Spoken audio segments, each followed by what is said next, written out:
in der Klasse bis 60 Wettkampf PS mit Team Perle auf Platz 1 unterwegs, dort hinten in der Kurve.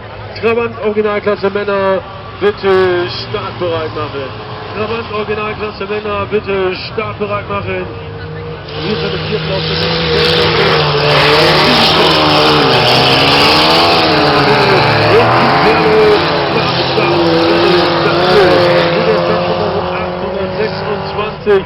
weiter auf Position 1 unterwegs, 3, 4, 5 Fahrzeuglängen Vorsprung hat er herausgefahren mit seinem Gefährt und damit immer noch auf 1 unterwegs, die 821 Rübertausch, der war gestern stark gestartet, jetzt hier auf dem zweiten Platz, die 251 Liter,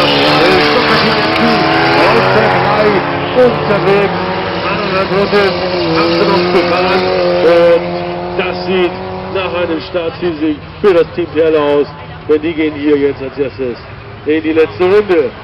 Bitte einmal die Trabant Originalklasse startbereit machen. Trabant Originalklasse, bitte startbereit machen. Die schwarz-weiß-karierte Flagge wird bereitgelegt.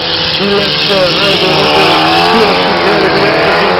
Die letzte Start Nummer 16 mit Sven. Der hat gestern hier einige hervorragende Rennen abgeliefert. Kann hier die Geschwindigkeit gar nicht mitgehen. Team Perle gewinnt souverän mit Halbgas nur noch unterwegs. Auf dem zweiten Platz der Rübertausch von den Rennradhelden auf 3 Stocker Team Extreme, 4 die Bad Machines. 5. Lauf, Toni ist dabei, M&M Racing Team, dann haben wir Sando mit der 200